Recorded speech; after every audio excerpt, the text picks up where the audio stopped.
The upper echelons of the NAL may be setting in early. M80 look pretty good, Sonics are a monster, and Space Station's trying to carve out a place for themselves, and C9BC and LG don't want to be left in the dust. Even on day 3, this league is super tight, and the reigning major champions still have a chance to give us a good first impression because they've only played 1 game so far. Welcome back to the NAL. I'm Jacob, he's Laxing, he's Foxay. This one I feel like is underrated based on every other game on the schedule, but LG are looking pretty good, and again, C9BC, reigning major champions, only played 1 BO1 so far. Yeah, it's very underrated indeed, and we keep talking about this story time and time again. C9BC won the major, so it's a whole new set of obstacles in front of them to stay consistent, to reinvent the wheel practically in what they've already found success in. Luminosity still trying to find their baby steps in finding success, and so I feel like both teams are matching up really well.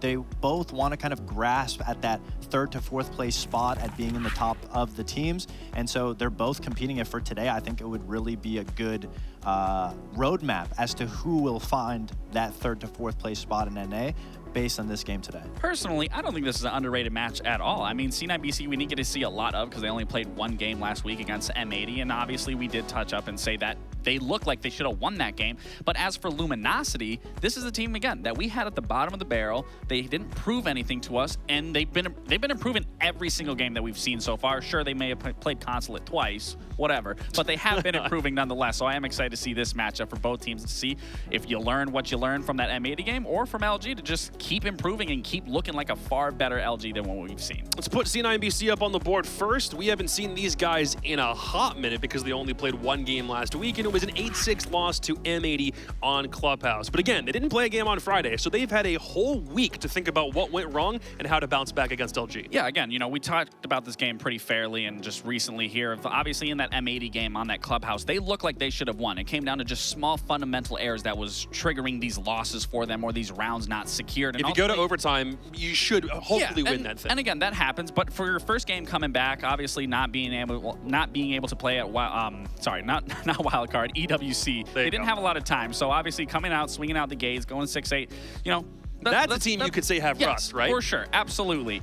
But then, you know, the biggest thing to take away from that is more so the fact it's just small errors. So that is the key thing to take away here, and it's just the small minutia details that, again, made them lose those rounds. And I have a video that specifically goes into that. Is to quickly touch up on, I believe it was the round 9? Should have been round 9, yeah. Yeah, round 9, where, honestly, again, this was a situation where we see a bandit trick that comes from hot and cold that immediately should win this round. Like stopping this wall, denying this wall should win you the round 110% of the time. It just comes down to huge misplays, which is exactly what we saw in this round specifically. Obviously, they get this wall. It then goes into a situation where not hot and cold, Hyper comes in through garage, netting free kills, which realistically should never happen in this situation. It just goes to show these small details can truly lose you rounds that you should just win 110% of the time. And again, you could say, you know, it's the rust that's being shaken off. They hadn't played for a while. That's an important thing. Now it's to come into today to really look like a better team. I think it comes down to the confidence. You win the Manchester Major. If you're holding rafters, you're swinging Hyper at the bottom. You know, you stop the server wall, you're probably thinking, my team's going to win this round no matter what. So I'm going to swing this. I'm going to swing here. And every single fight that we saw in that clip was C9BC taking individual 1v1s. And unfortunately, they didn't just fall back to what won them the Manchester Major in the first part, which is team play. Yeah. Tough loss back on game number 1 on Thursday, but if anybody was performing above and beyond, in his case, exactly where he was performing back in stage 1, Diffuser is still on a hot streak. And it was the guy on the camera that you saw right there. I mean, you cannot not talk about Diffuser on this team. I mean, for a rookie entering your first stage, your first appearance in Pro League, to win it all in, you know, your regional, and then to go to Manchester and win it all, I mean, I don't think that's been done by any other player, or at least for a long time, I should say. A player that's been able to come in and immediately transition into at least in North America, I don't think it's happened. Yeah. A major win overall. I mean, Diffuser is a phenomenal player for this roster, and I'm very excited to see how he keeps developing throughout these stages. Let's talk about Luminosity. Their opponent on the other end, 2 games on Consulate, 1 win, 1 loss. Most recently, playing against, God, was it Space Station? Los. It was, yep. Second straight Consulate matchup. But again, out of the box with Woos, they're looking pretty hot. Yeah, they're looking really good. We love what we're seeing out of Woos. We love what we're seeing out of LG. Everything that they're bringing so far in their pre-match is amazing. Their executes have been phenomenal. Their defenses have been pretty good, but it all comes down to their preparation. And that's what I love highlighting about these guys, is it really looks like they're doing the work and the homework outside of the game. And when they bring it into the game, everything goes flawlessly until they run into a roadblock. Once they run into these roadblocks, they just have so many issues. And here's one of those roadblocks I'm going to show you. They have to fall back into a basic default take. They are going for a vertical play on the CEO bomb site. Fultz comes for a flank. He's able to shut down Silent. And now LG just shuts down. They lose their other flank watch player downstairs, and they continuously fall into these 1v1s of just stalling out. They've lost their execute. They lost their X factor early on. And what does Luminosity do? They don't do anything, because when they lose the whole game plan of their preparation, of their pre-planned take, they stumble out. They just fall on each other's shoulders. They don't really execute together, and they just lose and start bleeding and hemorrhaging kills 1v1s. And so when we see their pre-planned executes work, we saw that really well against Los, and they're able to just strike through on their attacks. But when we saw them play against SSG and they put roadblocks up, unfortunately for LG, but they didn't have enough practice on their basic takes. They're a very objective-oriented team, too. Coming into today, Eddie was the player among every player in the NAL who had the most plants. So very clearly there's an option that they want to go for on attack. They know what they want to do in the early game, but when they stall out in the late game, how reminiscent of that, if at all, is it to what the common criticism of Dark Zero is when their attacks were to stall out? Is it the same thing or is it different? I don't want to say it's the same thing, because with Dark Zero, each one of those players can be able to adapt. Sure, it does come down to the IGL, but every single one of those individual players outside of Kobe Black should be able to quickly identify what's going wrong and feed that information, where LG is still new. They still need a lot of that practice, and sure, it clearly goes to show when they're in that situation, you aren't able to adapt, and that just comes down to, again, fundamentals of the game and just properly addressing what might need to be addressed, or putting priority to that they just lack. Yeah, they have the hard stuff down. Pre-preparing plans, getting rushes ready, they have that difficult stuff down. Now, the easy spots of just doing default takes, default executes, and making fail-safes in case somebody gets picked first, that just comes with playtime and experience. So with time, hopefully Luminosity is able to iron out those folds. Still a fun, unique team on attack, and still, again, that Los game on console we're going to be remembering for a while. And we get Border in this case. C9BC look to be attacking first. I'm down for this. Yeah, first Border in NA. I'm really excited. I mean, I always love Border. I'm a great, great Border IGL. And so it's always nice to see what teams bring to such an aggressive map. A lot of people aren't fans of Border because of how aggressive it is or how small it is, but I really love attack-sided maps where teams are contested. They can't just sit in the site and do nothing. You actively need to be moving around on defense, contesting positions, likewise on attack. So I love Border. I'm excited for this match. So me personally, I would have rather had Luminosity start attack here than give it to C9 Beastcoast, just for the simple fact of it really can get the comms flowing. It can allow them to really find, again, that tempo that we want to see them, because they have been improving in that aspect, and then you just fall back to your defense, which ultimately is the easier end because you know what to do. You know what can be worked around the map. Sure. You know where you can move through. Not that Border is a big map, but defense just allows you naturally as a team to get a general understanding what can happen and what can't happen, versus attack, a lot of things can happen. And we know C9BC, we can expect how they're going to play, but with Luminosity, everything that we just talked about is how good their pre-planned executes are. And Border is a map that you can do every single site a pre-planned execute. And we haven't seen LG play it yet, so we'll have to see if C9BC can auto-correct and pre-prepare what LG is going to do and set up those roadblocks ahead of time so that Luminosity doesn't run away with a couple of these attacks. Rest in peace, that perfect prediction percentage, by the way. You had it up until Dark Zero pulled off the upset against Space Station in the last game, but no hope for LG. Again, we made these predictions before we knew it was Border, but would Border have swayed your prediction either way on whether C9BC win this game? Not necessarily. I think C9BC to still be talked about as a top 4 team, expect them to do well at the next major, be a major winning contending team. I believe they have to win here.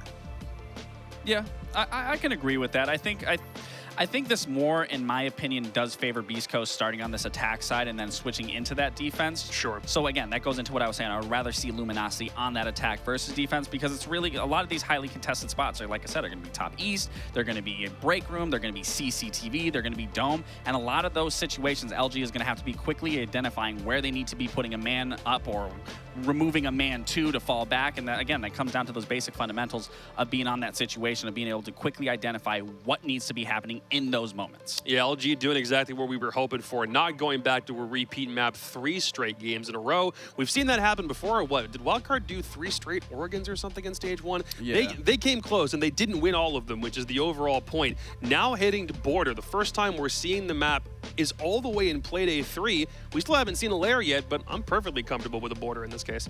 And the nice thing, too, specifically, is C9 Beastcoast did get to sit out and watch this team play. Granted, both games were on console. It's still, you can take from it and learn, like, what this team does when the fail-safes aren't there. When you know their attacks are creative. You know their early game is good. You know when they're starting out fast, if you shut that down, that you're going to immediately trump their entire attack, and they're going to look lost. Exactly. You know what to expect. You know C9 Luminosity is going to be going for these fast, aggressive attacks. They're going to be spawn peeking, playing aggressive on defense. You know what to look for. So C9 BC has been on the best stage and won it. So if you're letting a team like Luminosity, not to take anything away from them, but if you're letting them get on top of you and get these rounds away, unfortunately, that would just be really scary for C9 BC. They have to come here and make their stand in week 2. Absolutely. It's true. Again, still law of first impressions. There's still an opportunity for them to weasel their way into a top 4 position. There's still plenty of time left, and we're not concerned for them at all. The Manchester Miracle Workers themselves are going to need to find their way back into this game, and Luminosity, I think, have something to say about it. It's the Canucks with the call. Parker Mackay and Jesse Chick. Well, thank you so very much. Luminosity has a single victory so far this stage, and it comes over another team that starts with L. Los, which is a team that has been in the basement of North America for a while. Now, granted, we are only a couple play days in, but Los is currently sitting in a playoff spot. Will they hold on to that? They're not actually in action today. They have the day off. The Luminosity will go up against the defending major champions who had a bit of a break themselves last week, and C9 BC, after their loss to M80, will certainly be coming back with a vengeance. Yeah, I agree with what the desk was saying. This feels like a must-win if we still want to consider Beast Coast as a team that could win majors, right? A lot of people, rightfully so, I would say, said that Cloud9 Beastcoast were the best team in the world, and they certainly were. But in the offseason, they didn't really have the results they were looking for, and then their opening play day of the North American League didn't exactly go the way they wanted either. So this needs to be a bounce-back game. This is the game that instills confidence in Cloud9 Beastcoast. It tells us, guys, don't worry, they're back. Maybe a couple stumbles here and there, but this is still a team that we expect to see in Montreal, that we expect to see fighting to win Montreal, just as they did Manchester. I mean, Beast Coast lost to them in the last stage. Now they're not just Beast Coast, they're C9 BC, Cloud9 Beast Coast. But Luminosity had the upper hand against them on Clubhouse in a 7-4 victory in the very first week of games. Beast Coast actually played 2 matches that day. They also lost to OXG. So Beast Coast didn't exactly have the best start. Their third match, a loss to Wildcard. So Beast Coast know adversity. They know what it's like to lose a couple matches, but then still ultimately bounce back, improve, not just make it to a major, but then win the whole damn thing. We're going to need a moment or two just to determine when we actually get this matchup started, because there are, unfortunately, more hurdles that are preventing us from getting to the starting line. We'll throw to a quick break and we'll come back when we're ready to get into the matchup of Luminosity versus C9 BC.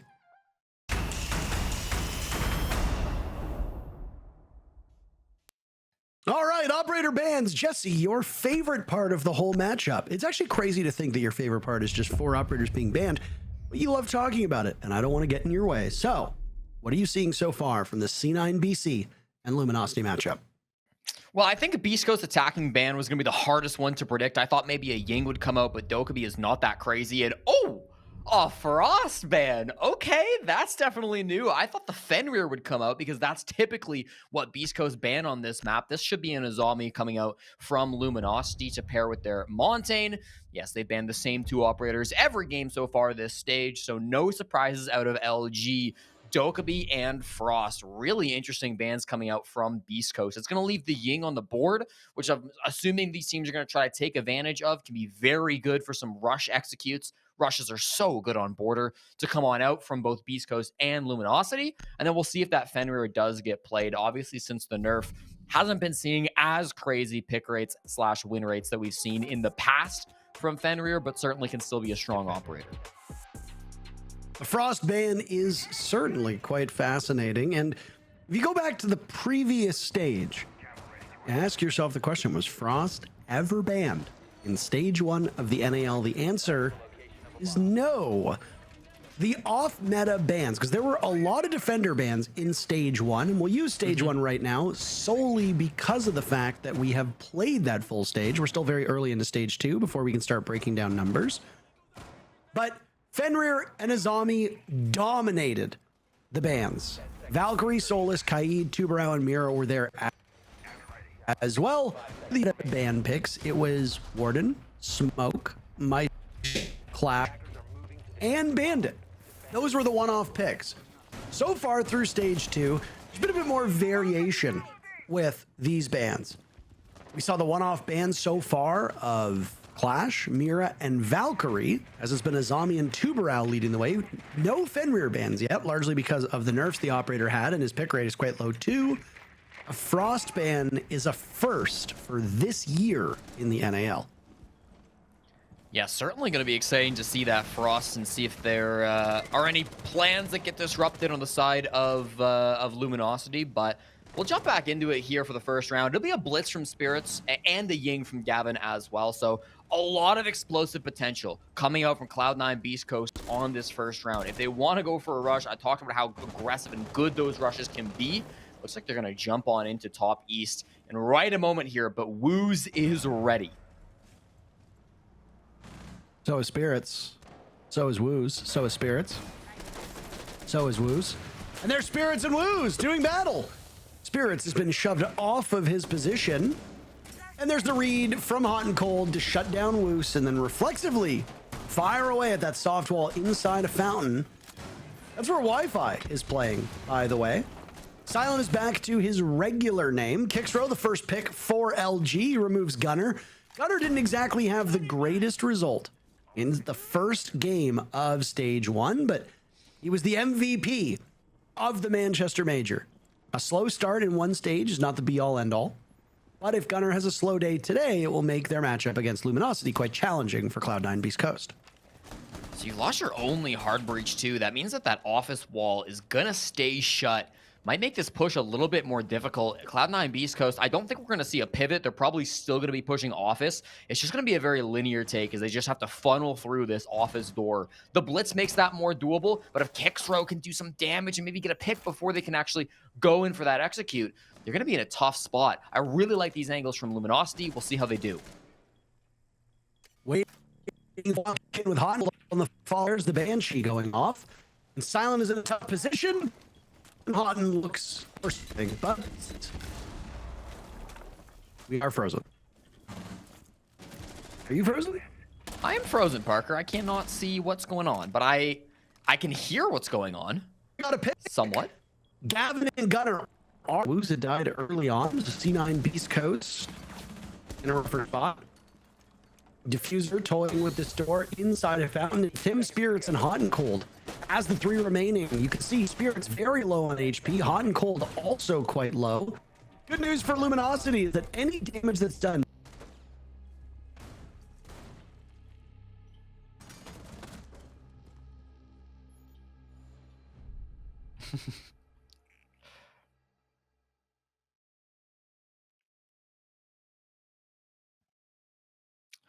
You are seeing far more than I am, Parker, so I have no extra input to give. But I do think that, I mean, losing Gunner early on in that round would have been a problem for that team. Again, just the angles being so limited, I imagine would make that take very difficult. I am getting word that it seems like Luminosity was able to win that round 1 as well. Not exactly sure how, but that's nice to see from LG. I think it's good to come back to the expectations that the desk set on Cloud9 Beastcoast. This is a game that they are expected to win. They're up against a team from Luminosity who are not considered to be a top squad, despite their success over the summer offseason. So for Cloud9 Beastcoast, I'm not that worried. It's only a 1-0 deficit, but we really need to see these rounds going back in their favor. 10 seconds to go. 5 seconds to go. Attackers are heading out to defuse a bomb.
Me too. Me as well.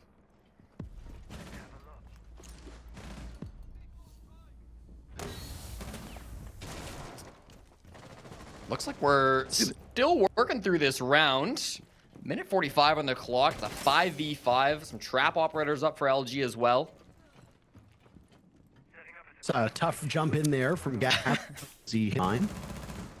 Kicks from the casualty so far, but with him being dead on that Capkin roll, at least those tripwires will be present for the remainder of the round. Depending on how Luminosity is able to play this clock, Jesse, C9 BC could find themselves running into those EDDs without being able to drone them out effectively or keep track of where they are. Luminosity answers back after they'd lost Kicksrow earlier. Wi-Fi playing downstairs in customs will get one pick. Diffuser answers by getting rid of Silent, and these teams will just continue to trade with 1 minute to go. They continue to lose the man advantage on the side of Luminosity. Diffuser for 2. It leaves Woos and Wi-Fi with 2v4. Not a great position. There is some low players. Diffuser damage on the retreat. Great angle to finally punish it. That's one trade back. Can they get any more than that, though? Wi-Fi's in this now by customs. Do they do? No, Wi-Fi. This is the same spot he's in before. He's about to look the wrong way. Gunner inching ever closer through lobby, and now it's Woos with a shield that's about to collapse on him, and that is not a fun experience. He learns the hard way what it's like to deal with an angry French Canadian on a very fast German shield operator. Spirits, maybe not the person that you think of on shields so much any longer, but has a long and proud history of rocking those operators so successfully. And with it, they're able to answer back the previous round that Luminosity had won. Especially on the Blitz, Spirits is sometimes known as one of the best Blitz players in the world. If it's a Monty, it's probably hot and cold for Beast Coast, but Spirits is extremely good on the Blitz. I love seeing that come out of him as Beast Coast. Cloud9 Beastcoast try to make it to a major in the home province of Spirit as well.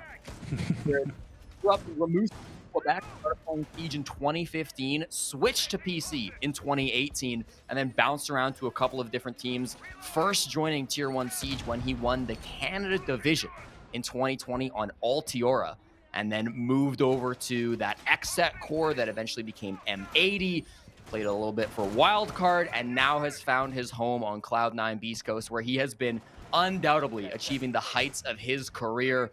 He's going to pick this operator on more rounds than I think he doesn't. We're going to see him play a lot of Blitz because he's so proficient with this one op in the game. And Luminosity, I'm not sure they're going to have great answers for it. Yes, they're bringing the Legion every round. Yes, they're doing what they can with the Warden, but it is not easy when a good Blitz player is running you down. No, there's really not that much you can do right now. I mean, impacts were a pretty good way of dealing with these shield operators, but their effectiveness has been reduced recently. So you're not able to do as much as you would have liked with them. So now it really just comes down to, can you out melee them or can you shoot them while their shield is in motion? What is going on here, by the way, with referencing every single location of every player in the game? What are you, Pierre? What are you, Pierre Maguire? What is going on? From Rimouski? Yes, sir. It's the fun facts. It's what the viewers want to hear. Maybe there's a fan. Maybe there's a fan out there in Rimouski who wants to know where his favorite players are from. Viewers, is that what you're looking for? Or are you looking for Luminosity getting a double kill to start this round? And Eddie is unable to deal with the players down below as C9 Beastcoast are swept out. Luminosity started with that two-piece. It was an answer back from the major champions. Boy, Gavin really is motionless. You'd think that it was just a picture, but he just blinked. He better not blink in-game. Silent on the diffuser. Gavin will need to get into position, but I don't know if he'll be able to stop this in time. Yes, he is! But he's traded out by Eddie. Luminosity might have sacrificed Silent, but they cannot give the round away. There's plenty of people on the side of LG still alive to deal with that diffuser. And it's LG to win another round. But both these teams, they go back to back to back. That we do. Nice little opening, couple of 2Ks coming out from Luminosity. Set that right. One thing that Fox said on the desk before we started was that this is one of those maps where you can really pre-plan all of your attacks. I mean, this is a map that you can get into the bomb site from outside the building pretty much every single time. You don't have to do much map clearing on border if you don't want to. And certainly it feels like that is the game plan from Cloud9 Beastcoast. A lot of these direct site rushes that have had some limited success. I'd actually argue the only round that they won, round number 2, was the round where they did the most roam clearing, where they got the most opening picks around the map before they went for the direct site hits. So as the game continues on, as we get deeper into this first half, we'll find out if Cloud9 Beastcoast want to change their strategy at all. Perhaps that repick from the Blitz over to the Brava from Spirits indicates that they are going to try to change up their plan a little bit. But we'll have to see. It feels like Luminosity have loaded into this game with a really good idea of what Cloud9 Beastcoast want to accomplish, and they've been countering it more often than not. I don't think we're going to have one blowout today when it comes to these teams. I'm expecting all of them to be quite evenly matched. As it has been a long day, unfortunately beset by some technical issues that have delayed our broadcasts. You and I at least started casting our first matchup about 2 hours and 45 minutes ago, and we still have the remainder of this matchup and yet another to go. Because there are 9 teams in the NAL, Los has the day off. That means Wildcard versus OXG are in our final matchup. And that one, to me, will be fascinating to watch because Wildcard has given 2 really good fights in their matches despite coming up empty-handed. They lost to the Sonics in the very first stage, 5-7, and then against M80, it was a 4-7 loss, but both quite close. And M80 and Sonics are looking like 2 of the best teams, if not the 2 best teams in the NAL. Yep. As for OXG, they lost to SSG in a tight matchup by 5-7, and then got humbled by Los 4-7. So one of these teams will have to win. They currently are tied in 8th. So some of them, one of these teams, they will emerge out of the basement with at least 2 points. Cloud9 Beastcoast also one of the teams in the basement, and they are fighting for their lives against Luminosity. Fighting to get into the building at this point. The break room control being held firmly by LG. I've been liking this play from Kixro. He's in a very difficult spot with a lot of people training their sights on him, but so far he's managed to stay alive, deny hard breach, have a huge impact, and work with Wi-Fi to maintain control of this top floor part of the map.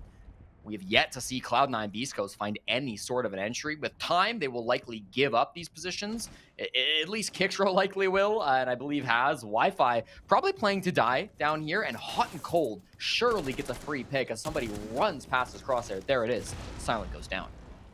That's the very first pick of the round, and it comes with only a minute to go. Cloud9 Beastcoast destroying Luminosity. Not allowing them much, but there's Woos to try to keep numbers down, or Eddie rather was the one credited with that kill. Now it's Woos far away to watch the bomb site, antagonized by the death mark of Deimos. Hot and Cold knows the whereabouts of this last player right now inside of archives and is likely giving that information to the rest of his team.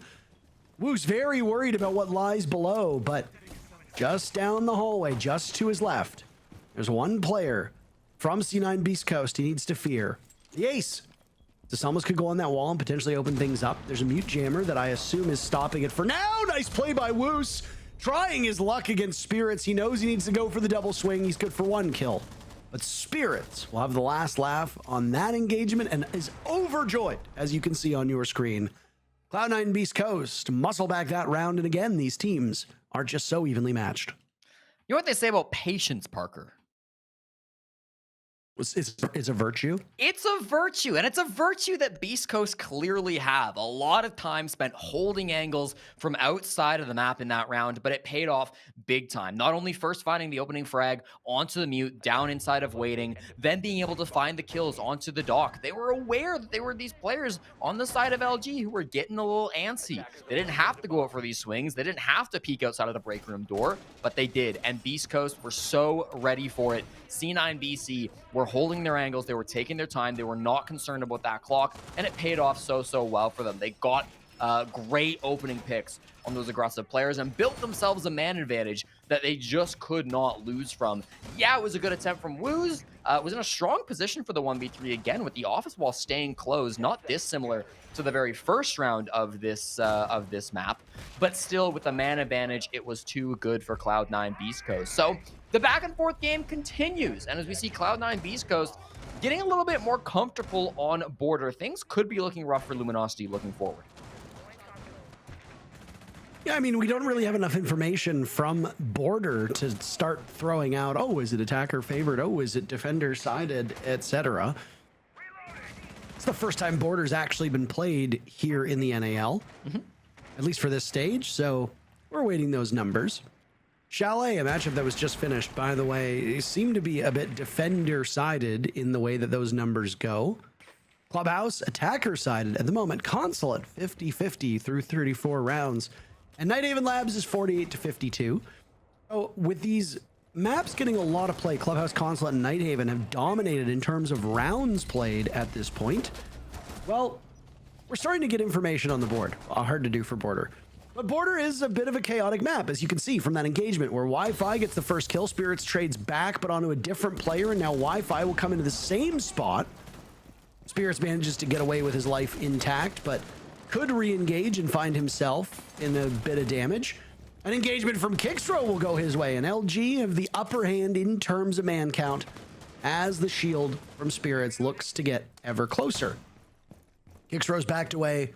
Will hold this position. The bomb site is not upstairs, Jesse, despite where all the action is coming from. No, that's right. The bomb site's down inside of the bathroom, and the control from Cloud9 Beastcoast, well, a lot of it's not great top floor, but Diffuser actually inside of waiting. They can start and execute here. Those 3 Selmas in the pocket of Gunner can be useful to try to break into the bomb site. Of course, likely reinforce that single wall from bathroom down inside of waiting.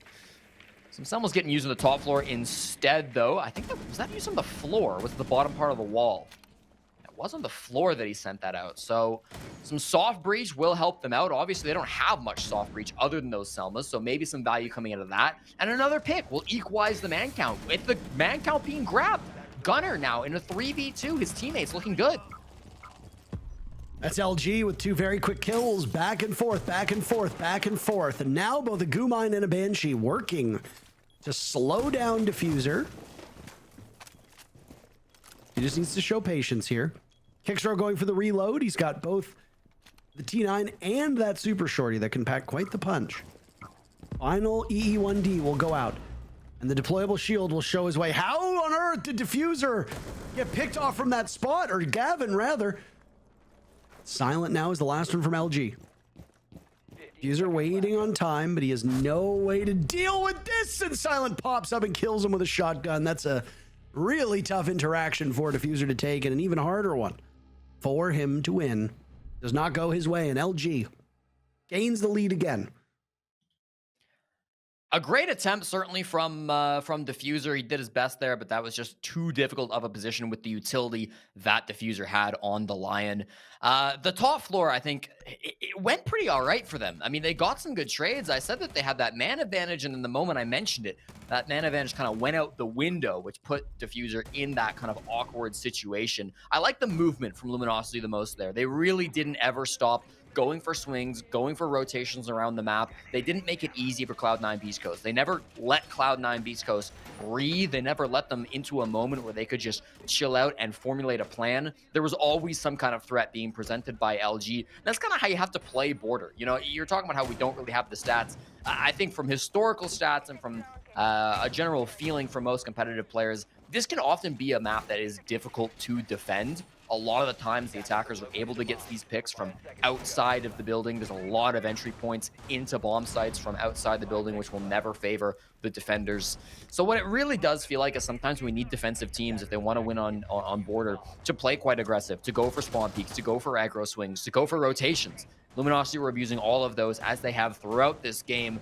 And it can lead to very 50-50 gunfights sometimes. It can lead to very back and forth rounds. But is that not exactly what we all want to see anyways? I like it very much. Fans of LG might enjoy this matchup, but maybe not as much as they could, because LG has not really been able to stretch this lead.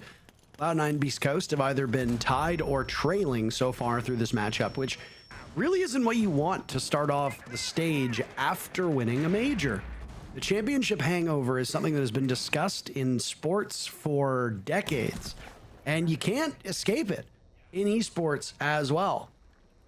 C9 Beastcoast, as the prophecy foretold, should do really well on this round. They've already started off strongly by dropping Kicksrow. Oh my. Goodbye.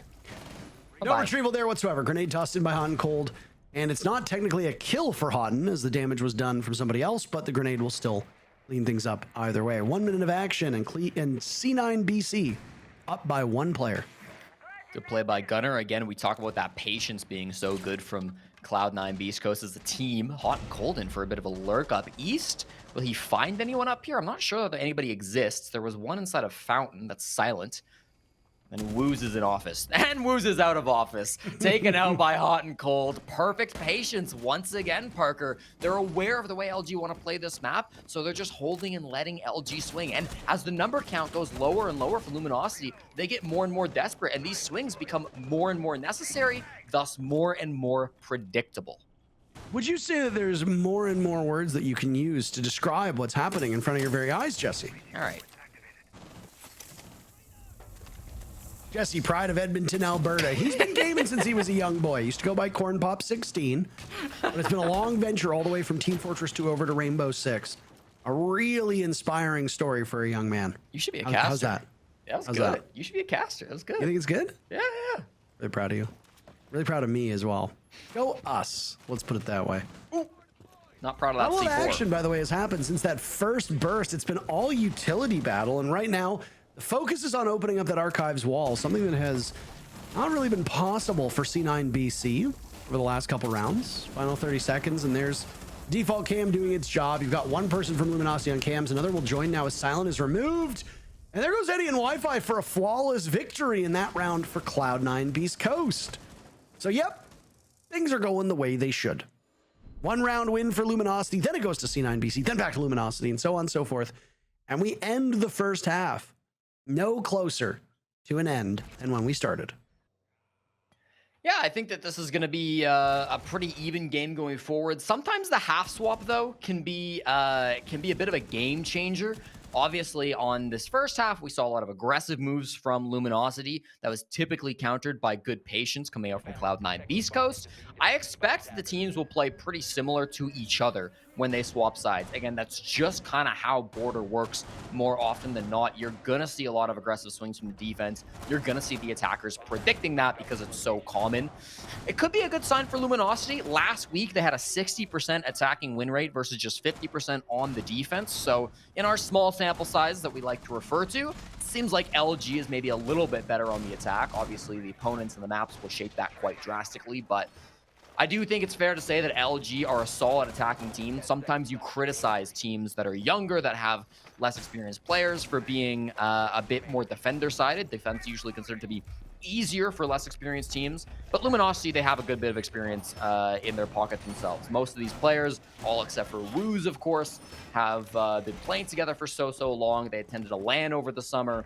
So not really fair to call them new players anymore. Not really fair to call them inexperienced, but just good to see them bouncing back and having some strong attacking stats to fall back on.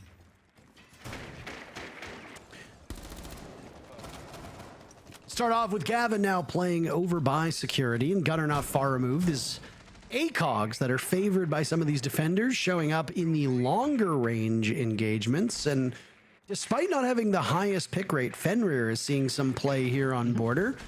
The thought process from when I've talked to teams before about this Swedish defender is that he tends to gain the most value on the parts of the map that are narrow and have only a singular way into the room, be it a window, be it a door, etc. Because then you can throw that F-mine in a part where you know for sure it's going to trip somebody up and they don't really have a lot of options to get out of there. They have to just go through that same doorway to retreat. So on a map like Border, where there are lots of single windows, single doors, local singles in your area, Fenrir can get an awful lot of value. So far, no value to be found. LG. I hear you laughing. Yet to really open up into the building. Now we see Kickstro making an entrance in through Passport, the customs. Can try to work on this player down below. Since the nades got nerfed, this is a strategy you see less and less, but it might be effective here. It just forces the swing instead. 2 from Gavin inside of security, grabbing a massive man advantage as Diffuser gets one of his own. Kickstro down below went from supporting his 4 teammates on the top floor to now baiting them all. He's the only person left alive in a 1v5. It's quite the predicament to find yourself in, isn't it? Not ideal, I would argue. Quite bad, I think one could say. Would you agree with that? I would agree with that overall statement. I will say that this is, I don't think this is winnable. I mean, he can get the defuse kit, which is nice, and he has decent time, but he's going to have to hit some ridiculous shots. And if they give him some swings, maybe he gets a little bit more likely. No. Uncold baits him.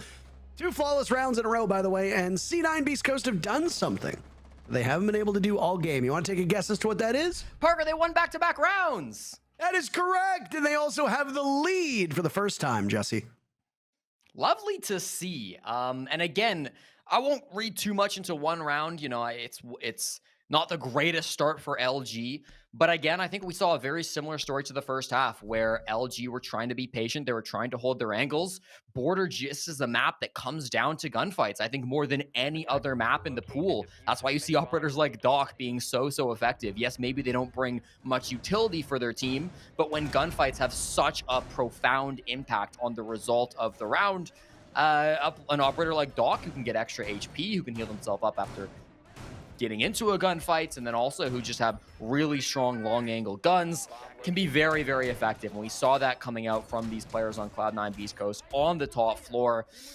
We'll see if Luminosity can find an answer, but again, to me, on Border, it just comes down to winning these opening fights. I don't know that the strategy needs to change much from LG. I don't know that the game plan needs to change much. Maybe if they want to go for a rush, that's somewhere where tactics can kind of come in and where the game plan can kind of be formulated. But they've got to be sharp on these gunfights. They've got to be ready for the swings, and they got to hit their shots, Parker.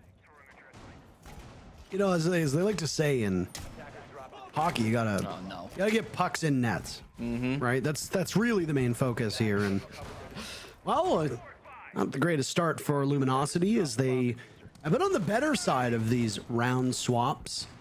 Now it's Cloud9 Beastcoast's turn to sit alone. The lead theirs. Eddie almost died. Yep.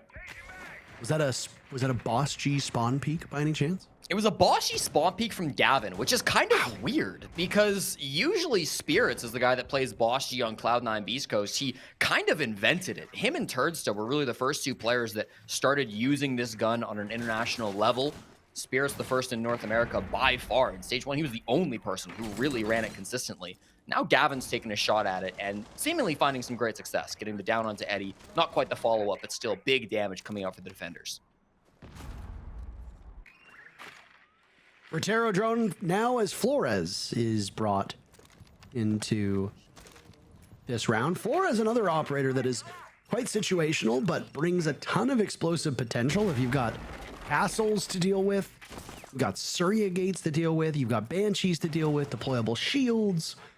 What better operator to go for than Flores? And I say this time and time again, but the addition of all of these drone operators, I think, has brought a lot of health to the game.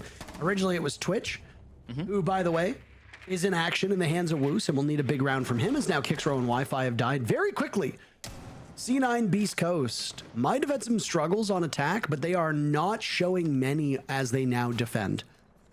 It's left Luminosity in a 3v5 with just a little bit over a minute to go. They've lost their Brava, they've lost their Deimos, and their ace, Eddie, was dropped early on, and so is still existing on just 20 HP.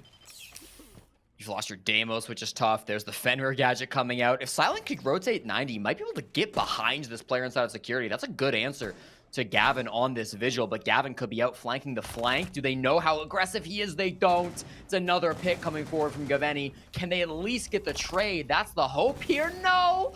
Gavin ripping him to shreds, putting 20 HP Eddie, poor Eddie, in an unwinnable situation, and he will grab them all. Gavin on the vigil. Some fantastic play out of him. What are you supposed to do when you're Luminosity? There's a guy with a Boss G and ridiculous game sense sitting inside of security. No matter what they do, buck below, horizontal hits, they just can't seem to deal with this guy. Jesse, that is the 3rd flawless row in a round for C9 Beastcoast, by the way. Luminosity has not been able to get a kill since they won the 5th round. Wow.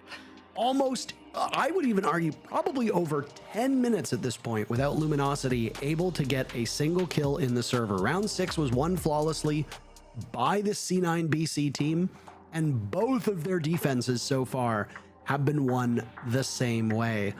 So Luminosity obviously doing very well on that first half, but have been coming up empty-handed. And I mean, again, you don't want to read too much into the expressions of the players, but nobody on Luminosity looks like they are in any good mood right now at all. It's quite different from what we saw just a couple minutes ago on their player cams when they had won round number 5. So a tactical timeout here by Luminosity is pretty good. All you need to do at this point is get 1 or 2 picks, hopefully win the round. But the bar at this current moment could be crawled over. So for Luminosity, just getting a single kill or even 2 relatively quickly in the next round would help them set a different pace than what's been set against them over the last 10 minutes. With these attacks really not lining up, you've got to question maybe LG regretting the map choice a little bit. Cloud9 Beastcoast looking to win Border for their 4th time in a row. Their current streak beating Dark Zero, PSG Talon, and then BDS across stage 1 through both the NAL and Manchester. They're a good Border team, and you're really seeing why here. Their attacks weren't bad. Again, sometimes they lost their gunfights. That's Border. LG did a good job of especially stopping some of the walls from getting open on defense. But when Cloud9 Beastcoast have moved to the defensive side, Gavin in particular stepping up in these really powerful positions, just kind of taking the team on his back, doing what he has to grab these opening picks. He's going to be playing inside of security again with the Boss G again. The question is, can they finally shut him down on the side of LG?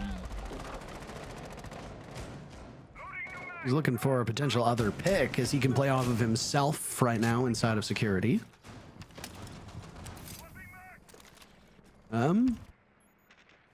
Eddie's looking to open up that wall right now into lobby, but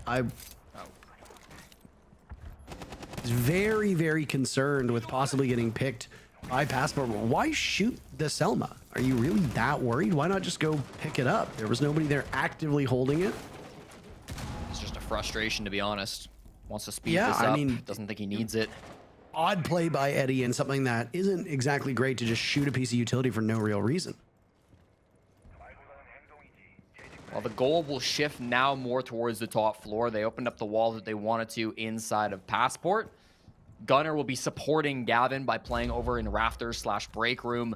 They've got the buck, which they can try to enter in down below. Again, the bomb site is not there, but it doesn't need to be brought out anyways because they finally shut down Gavin. It's Eddie holding the angle. The patience is there, and they catch him on the swing. Finally, that long streak of no kills has been broken, almost at the 12-minute mark for Luminosity, which is quite a long time. But getting Gavin down, that's good. Who is now watching. It doesn't say what he's watching. It just says Gavin is watching, which is very ominous. What is Gavin watching? Is he watching his teammates? Is he watching cams? That's the real question. Diffuser is dead as well, and he's watching now too, but we'll cycle onto cams immediately, leaving C9 Beastcoast outnumbered 3v5. Again, this 1 minute mark seems to be the magic point for Luminosity, as they get yet another kill, and a flawless round for LG is very much in the cards. Spirits is about to die as well, so the flawless will likely continue. If Woos capitalizes off it, that says he's being a little bit passive so far. And now they're aware of his position, but it doesn't matter. He gets the down anyways, leaving Gunner in the 1v5, and he'll get silent. So it's at least not going to be a flawless round, and as he gets a second, it's not going to be possible to clutch up and get any more than that. Good trades from LG towards the end of that round. And again, it's really just coming down to, can you punish these swings? You know the defense is going to go for them. You know players are going to step out of the building. They're going to make these gunfights. They're going to force the issue. Can you punish them or not? I didn't see a massive change in play style coming out of Luminosity after the TAC timeout. I think they really just took that tactical timeout to reset their mental a little bit, calm their nerves, reaffirm what the objective is. Hey, we got to hold these guys. They're going to swing us. We've got to find these picks in the early round. And they accomplished that this time. It's a matter of simply getting these kills before it starts off. Maybe it sounds like I'm simplifying it more than it needs to, but that really is the way the border works sometimes. And from LG, if they can continue to shut down these players, if they can continue to find those opening engagements, well, it's obviously going to turn out quite well for them. So a great position to be in for Luminosity with the win of that round, almost done flawlessly in return, though, as you pointed out, C9 Beastcoast were able to get their licks in before the timer hit 0. But still, Manchester Major winners are in good shape. Look at the lineup, and they've been favoring a lot of these same operators. In fact, their lineup has remained largely unchanged in terms of actual operator picks. Warden and Oryx have been played by Spirits almost every single round. Hot and Cold's been cycling through Mutant Smoke. Gunner has played Castle every single round. We finally see a Doc for Gavin as we did all the way back in round number 7. And a Fenrir will show up one more time. This is an almost identical lineup to what we saw back in round number 2 and actually matches round number 1 with the exception of the Oryx being in place for Fenrir. So Diffuser making one small change, which I think is good, but they won this same bomb site of Armory upstairs with the Oryx last time. A Fenrir might just give them a bit more staying power. As if you remember that Ventilation Room workshop defense by Cloud9 Beastcoast, a lot of it hinged on the Fenrir being so strong, so why not bring him when you're going to play this part of the map? Down goes Spirits to Wi-Fi, and Gunner trades it right back, eliminating Silent. And now the vault out! Gunner makes it work and gets right back in the building. What a big play. Finally shut down from Wi-Fi. They do get the trade out here, but Gunner has gotten around that looked very bad for them as soon as Spirits went down and turned it into a super winnable one. You take down the Ying. That's a massive pickup. That's your primary execute operator. They're still going to have smokes on the side of Wi-Fi. They're still going to have a bit of this utility they can try to toss on out, but the Ying was supposed to be so important, especially after you got the opening pick onto Warden. Ying would have been so powerful. Now Luminosity have to do it without those Candelas. They're going to rotate around a little bit towards this Archives position. That's going to be Woos, who will likely be entering in for a pinch once this execute does start to get underway. Wi-Fi on the sandwich window. I assume he'll be rappelling in here under the cover of smoke when they go for this execute, and then it'll be Kickstro. Looks like he's also over towards office as well on the south balcony, actually. So going to be a bit of an execute that they do try to come through onto the sandwich window. The question is, will Cloud9 Beastcoast be ready for it? And if they try to get a plant under the cover of smoke, and with the help of these Capital bolts, can they stop it? Diffuser's been cut off of his position now, will wander through small office, watching towards top metal. As Wi-Fi has used those smokes and even the fire arrows to his advantage. There's one fire arrow remaining, but we're not able to pull off the plan as Wi-Fi immediately dropped onto that main floor. So it got the attention of Cloud9 Beastcoast, but Luminosity was not successful from that point forward. Gavin getting flashed out. Kickstro knows exactly where he is. It's Wi-Fi actually to get the kill. He's got everyone so far for LG and will need to do even more work as it's just Kickstro and Wi-Fi left against Hotton and Diffuser. A 2v2 with 15 seconds on the clock. LG needs to bring the thunder. They're the ones with the case.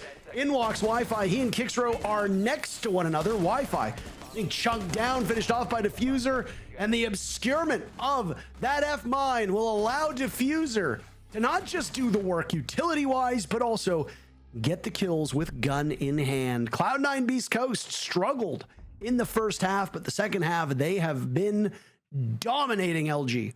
They sit on match point. One thing the Deaths talked about is how LG respond when they come up against a wall. They maybe have a really good initial plan, but when something goes wrong, when they've got to adapt to a certain circumstance, how do they react? And the Deaths made the argument that they often don't react how a top team should. And I think we kind of saw that in this round. They had a really good execute planned out. They got a beautiful opening pick onto Spirits, but when Gunner threw a wrench into their plans, they eventually got the trade, but they were still stuck in a tough position. They were in the 3v3. I liked the call to rotate that push. You know, they got the Capital off of the sandwich window. Wi-Fi rotated with Kickstro over towards break room, and they got the pick onto Gavin. That was great. But at the same time, Woos, who was the lurking player over by Archives, ended up going down. And those two players that pushed into security were on a bulletproof, meaning that the intel from Cloud9 was perfect. C9 Beastcoast knew exactly where they'd be pushing from. They ended up going in through lockers, and that was just a little bit too linear. And we saw the gunfights coming out from Diffuser to eventually clean up those last two players. I don't think the decision was wrong, but I just think they maybe stalled a little bit before they got to that decision. And then I think ultimately they just weren't so together. Woo's dying all alone on the other side of the map while his teammates are clearing break room. It was an unfortunate situation. Had he stayed alive and made that a 3v2 execute, that could have gone so much better for them. But neither here nor there. Cloud9 Beastcoast, they pushed themselves to match points and are looking to find their first win here in the North American League stage number 2. Pretty confident they're going to be doing it here on Ventilation Workshop.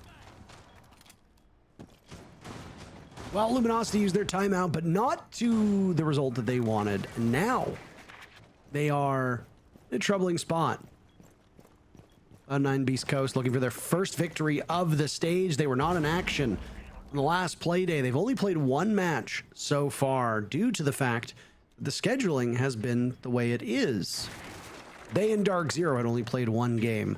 Los has the day off. There are 9 teams in the NAL, so only 8 of them will be in action on any given day, meaning tomorrow Los will be back, as will Cloud9 Beastcoast, as they've already had their day off. OXG are the team that have tomorrow off, and funny enough, they will be in our very final matchup of the day at the conclusion of Cloud9 Beastcoast, which right now might come quicker than we thought, as it's a 4v4 with still half of the round to go.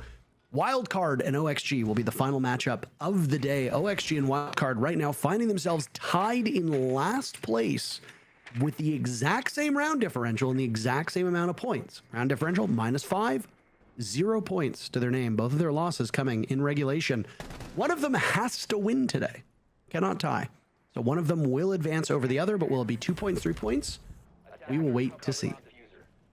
We need a clean punish on Gunner, but they're not going to get it. They had him on drone for so long, but they weren't able to punish him. The droning is good, but they just never took the gunfight. It's another problem where, yeah, LG, they don't lose anybody, but as the time ticks down, things get worse and worse for them. They'll rotate in through 90. They have a lot of positioning up on this top floor, but the players on Cloud9 Beastcoast are so together that even if LG gets some picks, they're likely to be traded out. And you see the one player in the basement, hot and cold, ready for a C4. Be careful about that piece of utility because it could be round defining.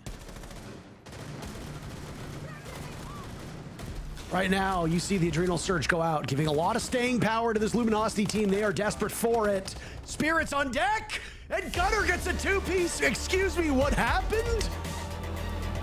Gunner, talk your ish right into the camera.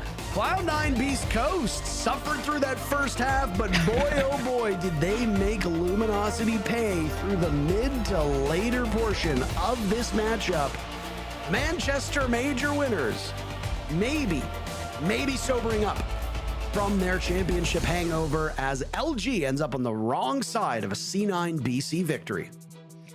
Hard to be too critical of Luminosity. They did well on the defense, if nothing else. Some strong holds coming out there for them. They did stand toe-to-toe in the gunfights. When they moved over to attack, they just couldn't lock it down. A tough one coming through from Luminosity as they do fall to Cloud9 Beastcoast.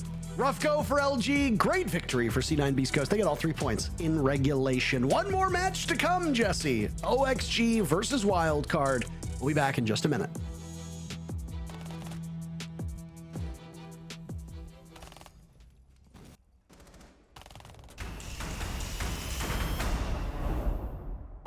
Turn an armory. Shoot this. Got it. Top middle. You can play the full off. Armory door lit. Yo, on my archive door, Top middle. Build me archive door. Metal. Top middle then. One archive. Hold there. Oh, you guys are the goats. Damn! You're dog shit! Let's fucking go. Good shit, Zach. And I did something that I'm not gonna say on camera. Fuck you. You know who you are. Shit, Zach. Holy shit. Sean, you read that damage. The guys on C9 BC are about as fired up as you can be. 3 straight flawless rounds in this game to take it right from the clutches of LG, and that was a good one. I mean, we were talking about were they going to fix the fundamentals that we saw them going into, today from the day previously, and absolutely. I mean, every single attack looked completely different. They were working the map. They were figuring out where the opening was or how they can get into the site or even aggress onto the site. And I mean, wow, that was a pretty solid performance, but nothing to take away from LG. They're still looking like a really good team, and they're improving. Yeah, I mean, LG's definitely been playing pretty well, although C9 BC, I mean, we really wanted them to step it up and play very well today and show up big, and I would say that was absolutely them showing up big. Not only were they swinging and going for aggressive gunfights, that was often winning them these rounds when they were on defense. That was the main reason they were winning these rounds, is just shutting down Luminosity every single entrance of the map. Everybody was winning their ones, and so at the start, there was a nice little back and forth, but once C9 BC had their moment to slow it down, play those defenses, and just trust their guns, I mean, it was lights out from there. The main trait of Border is if you're able to get into the building, then your attacks maybe have a lifeline. Only one attack for LG, in spite of that being one of the things we gave them a lot of props for in their first game on console against Los. Since then, we're starting to see where that attacking ideology is devolving and maybe not as strong as we were hoping it would be. Yeah, I mean, the preset strats from Luminosity are definitely there, but we're still consistently seeing that once they are put up against opponents that are stopping them at the source and forcing them to rely on basics or swap their strats, they're just running out of options. And this is where I was talking about with Luminosity, where I was worried, especially on that defensive half. They're going to be having to figure out where to put people and where it's best going to be spot to, play trades or just take that positioning. And that's exactly where Beast Coast was taking advantage of them. They were figuring out, again, working that map into their advantage, getting that first kill or just getting that first entry point, and then just taking the round from there. And it just goes to show, C9 Beast Coast, this is what made them excel throughout the regional league and into Manchester, is they are quick to adapt. They are quick to understand what needs to be done in order to take a round successfully, and they were doing it throughout this entire match. Round 10 felt like a microcosm of this game, a time where LG had a plan at some point, tried their best to execute it, had some cover, and then fell apart at the end. Yeah, it was definitely a beautiful take from C9BC. Obviously, at first, a beautiful take from Luminosity. They individually nade out Gunner on the solo armory wall. Wi-Fi's there to hold his cross back out of armory. They get a beautiful start to the kill.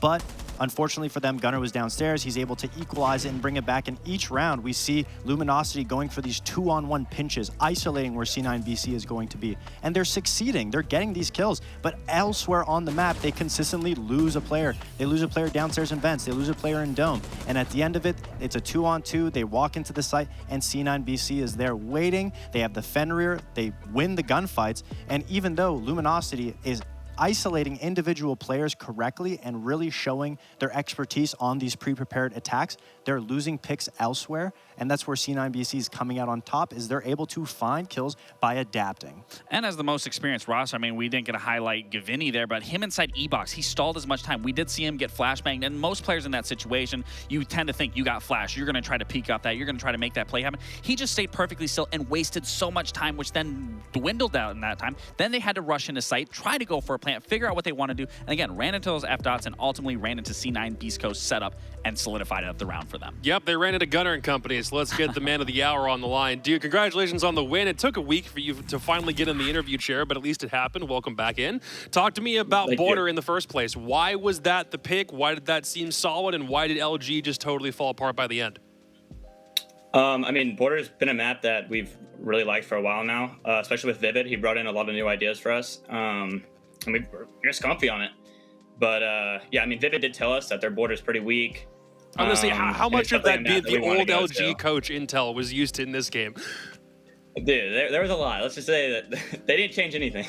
But it was definitely a map we wanted to go to, so happy we went there. Great. I'm glad we have a chance to talk to you. I think the big elephant in the room is there any pressure now going forward in Stage 2, now that you guys have won Stage 1 and won Manchester? Is there any pressure going forward into this stage that you are worried about, or is it just something that you guys aren't even thinking about at this moment? The pressure is all like what you put on yourself as a player. Obviously, there's going to be expectations for us from fans and viewers because we won the last major, and that's just a given. That's what you're going to have to deal with. It's just how you deal with that pressure, I guess. To me, I'm not really going to think about it. I'm just going to take it one game at a time. Everyone knows how competitive this region is and how Siege is, and we can flop or we can run it back. You never know. So we're just taking it one game at a time.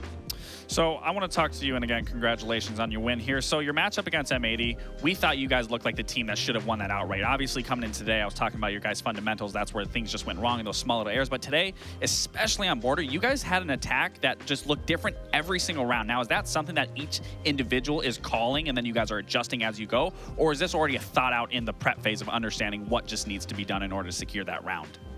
Usually it's thought out in the prep phase. Obviously mid-round, things can change. Yeah. Someone can get picked early, we get a pick early. But for the most part, it's in the prep phase. We're trying to dwindle down how many chefs are in the kitchen, because that kind of affected us last stage, and it kind of came to bite us in the butt again recently. So we're kind of trying to let Matt, we gather the info for him in the prep phase, and he gives us what he wants us to do for the most part. Well, I just want to say I was extremely impressed with the Border performance. Regardless of you guys liking the map, the fact that you hit every single site just a little bit differently was just marginally noticeable on every single count. So kudos to you guys. Thank you. Last question for you. I don't remember the last time. I'm trying to remember the last time, but for some reason I can't. 3 flawless rounds in a row, and it wasn't just all when you made the side swap either. It wasn't 3 flawless defenses. It was round 6, then you made the transition. How in the hell did that happen? I didn't even know that happened. That is news to me. But that's pretty cool.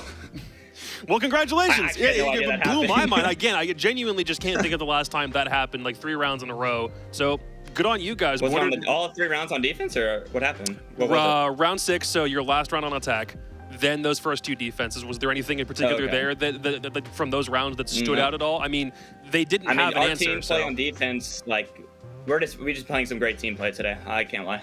So I think that probably had a lot to do with it. Yep, totally And true. we're disciplined. We're being very disciplined. I made That's note the of that. problem I with made scrims, note of that though. round on Gavini, that he just played his life right there, wasted so Yeah. much time, and then they had to run into your guys' setup. That was our goal this week in scrims. Glad to see us noticed in game day. Well, it shows up on game day if you guys win, so it's a good thing that you pulled it off. Congratulations again. You'll actually get a full week this week, so we'll see you tomorrow rather than having you guys wait a whole Yeah. week to play your next Thank game. you. So we'll see you then, dude. Take care. Thank you, guys. 14-6 for Gunner on the day. That's a very solid border performance, and absolutely no shot LG could come back after. I mean, I think by like round 7 or 8, it was kind of donezo. And again, it comes down to just sheer experience. I mean, again, C9 Beastcoast have been known to be quick to adapt, quick to understand what needs to be done, and that's just where the quality lacks in Luminosity. But again, it takes nothing away from these guys. I'm happy to see them as competitive as they are, because they are improving with every single day in their trade games, in the tempo that they're setting. It just comes down to the small thing of just trying to figure out where to move someone or how to move around the map, or even to work the map in their favor. Yeah, needing more times to adapt and know what the failed response is if something doesn't work in your preconceived strat. That's what Luminosity needs to tackle going into tomorrow, going into the rest of the stage. It's obviously been the big glooming thing on Luminosity's shoulders, but if they can tackle that, I mean, everything else has been slowly, surely getting better and better, so I'm excited to see them as they go on. It's probably one of the first stages that we're seeing Luminosity have a genuine chance to be a legit contender, which is why we'll keep on talking them up in situations like this, because whenever we have a chance to have somebody else crack into a top 6 position or make some noise in playoffs or something like that, it's great when it works out, but we need to see a little bit more from LG because now we're expecting more out of this team. And it's a best of one, truly, with seeing them perform the way that they are and being able to get a map that they would definitely like, because in best of ones, you typically are playing a map that's 50-50 for the most part, if you can, but in a best of 3, you typically get your best map. So if they can just secure themselves in a top 6 and put themselves in a playoff position, I cannot wait to see what that looks like. All right, we got one more game on the day, and this one's the battle of 2 teams that have yet to win a game, and unfortunately after this one, someone's still going to be winless. It's Oxygen Wildcard after the break.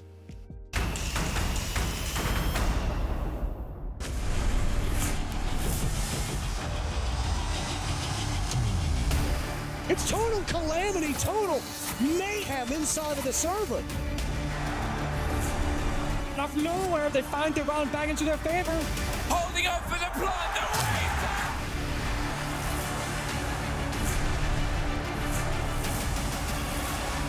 And I think he might just find it!